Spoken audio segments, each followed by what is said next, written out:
Friends, मैं करमवीर सैनी। आज ये अप्लाइड मैकेनिक्स में ये चैप्टर है जनरल कंडीशंस ऑफ इक्विलिब्रियम। मैं इसे रिपीट कर रहा हूँ अभी, क्योंकि जो चैप्टर 4 है हमारा, उसमें इसका ज़रूरत पड़ेगी, इसलिए मैं आपको पहले रिपीट करके बता रहा हूँ इसे। सबसे पहले इसमें हमारे पास जो समतलीय संगामी बल होते हैं, समतलीय संगामी बल निकाय, उसकी इक्विलिब्रियम की कंडीशंस दो होती हैं हमारे पास। एक सिग्मा एफ एक्स बराबर 0 और दूसरी सिग्मा एफ वाई बराबर 0।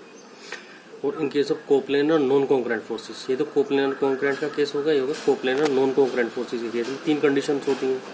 एक सिग्मा एफ एक्स बराबर 0, दूसरी सिग्मा एफ वाई बराबर 0 और तीसरी sigma M equals to 0। M क्या है? मोमेंट। अब मोमेंट क्या होता है? बल निकाय के सभी बलों का उनके तल में स्थित किसी बिंदु के परितः आघूर्णों का योग का बीजगणितीय योग शून्य होता है। इसका मतलब ये मोमेंट को डिटेल में भी हम अगले चैप्टर में पढ़ेंगे।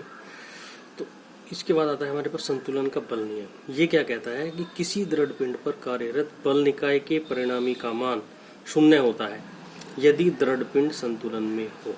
कि यदि कोई भी बॉडी संतुलन में है, इक्विलिब्रियम में है, तो उसमें उसका जो रिजल्टेंट है वो 0 होगा। और यदि रिजल्टेंट 0 होगा तो रिजल्टेंट का फार्मूला होता है under root sigma F X square plus sigma F Y square.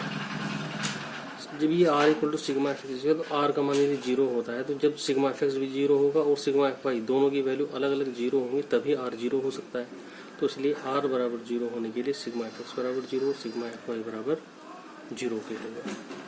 इसके बाद अगला आता है हमारे पास संतुलन का आघूर्ण नियम, मोमेंट लॉ ऑफ इक्विलिब्रियम। कोई दृढ़ पिंड संतुलन में तभी होगा यदि पिंड पर कार्यरत सभी बलों का उनके ही समतल में स्थित किसी बिंदु के परितः आघूर्णों का बीजगणितीय योग शून्य होगा, यानी मोमेंट इक्वल्स टू 0। जो हमारे पास बॉडी है उसके ऊपर यदि कोई किसी बिंदु को हम लेते हैं, उसके परितः हम आघूर्ण लेते हैं सभी फोर्सेज का, तो उनका सम बीजगणितीय योग 0 होना चाहिए। इसका मतलब ये है। इनको हम एक एग्जाम्पल की सहायता से देखते हैं कैसे अप्लाई कर सकते हैं इन कंडीशंस को। ये हमारे पास एक एग्जाम्पल है इसका कि चित्र में दर्शाई गई फाउंड्री क्रेन की क्षैतिज रेल ए बी की लंबाई 250 सेंटीमीटर है। ऊर्ध्वाधर दीवार पर तान छड़ की ऊंचाई 125 सेंटीमीटर है और यदि 10 किलो न्यूटन का फोर्स सिरे ए से 200 सेंटीमीटर की दूरी पर लगा हुआ है, का बार रेल की दीवार से दूरी पर लगाया गया, तो हिंज ए पर प्रति रिएक्शन निकालनी है हमें यहाँ। तो हम क्या करेंगे, इसकी पहले फ्री बॉडी डायग्राम बनाएंगे। जैसा कि आप देख रहे हैं कि बिंदु ए पर हिंज है, इसलिए यहाँ पर हिंज होने के कारण एक हॉरिजॉन्टल रिएक्शन लगेगी, एक वर्टिकल रिएक्शन लगेगी, और जो आर है वो इन दोनों का रिजल्टेंट दर्शा रहा है। और ये जो तान छड़ है, इसमें इसके हमने मान लिया कि तान में तनाव टी उत्पन्न होगा, जो ऊपर की ओर इसकी डायरेक्शन होगी, और ये एंगल थीटा है। सबसे पहले हम थीटा एंगल कैलकुलेट करेंगे। tan थीटा इक्वल टू 125/250, ये 125 है और 250, तो थीटा की वैल्यू हमारे पास ये आ जाएगी यहाँ से। अब इस निकाय को हम संतुलन में मानते हुए, क्योंकि जब हम यहाँ पे देखते हैं एक फोर्स यहाँ पे लगा हुआ है, तनाव यहाँ पे लगा हुआ है और दो ये हैं, तो that is in non concurrent forces है।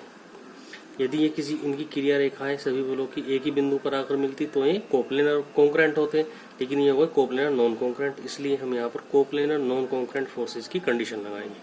जब पहली कंडीशन लगाते हैं सिग्मा एफ एक्स बराबर 0, तो हमारे पास आ जाती है equation R X equals to T cos theta. जब दूसरी लगाते हैं सिग्मा एफ वाई बराबर 0, we get R Y equals to tan minus T sine theta.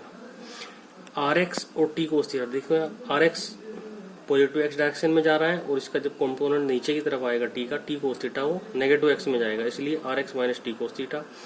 और आर वाई ऊपर की ओर लग रहा है तो आर वाई प्लस का हो जाएगा, और टी साइन थीटा भी ऊपर की ओर लग रहा है तो plus T Y T sine theta, और 10 नीचे की ओर लग रहा है तो इसलिए माइनस 10 इक्वल्स टू 0।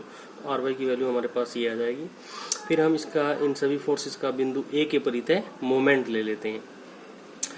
मोमेंट क्या होता है? Force into perpendicular distance. तो हमारे पास आर एक्स यही बिंदु से होके जा रहा है, तो R X into 0, R Y into 0 plus का 10, क्योंकि ये से जब हम इसके परितः मोमेंट ए के ले रहे हैं तो ये से क्लॉकवाइज की दिशा में घुमाने की कोशिश करेगा, इसलिए प्लस हो जाएगा आर 10 इंटू 200। इसके दो कंपोनेंट होंगे, टी के टी कोस थीटा, दूसरा T sine theta. T sine theta A से होके जा रहा है, इसलिए नहीं, टी कोस थीटा ए से होके जा रहा है, इसलिए इसे 0 से मल्टीप्लाई करेंगे, परपेंडिकुलर डिस्टेंस 0 हो जाएगी, और टी साइन थीटा इंटू 250, जो इसे एंटी क्लॉकवाइज डायरेक्शन में घुमाने की कोशिश करेगा। तो यहाँ से हमारे पास टी की वैल्यू आ जाएगी 17.89 किलो न्यूटन। टी के मान जब हम इक्वेशन फर्स्ट में रखेंगे तो हमारे पास आर एक्स की वैल्यू आ जाएगी। जब इक्वेशन 2 में रखते हैं तो आर वाई का मान आ जाएगा। तो इसकी वैल्यू आर एक्स और आर वाई की वैल्यू जब हम यहाँ पे रखते हैं we get the value of R 16 equals to 12 kilo Newton.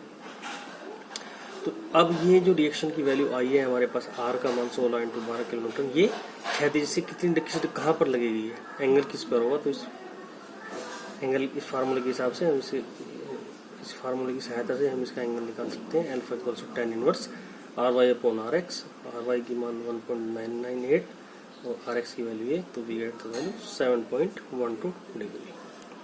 Okay, thank you.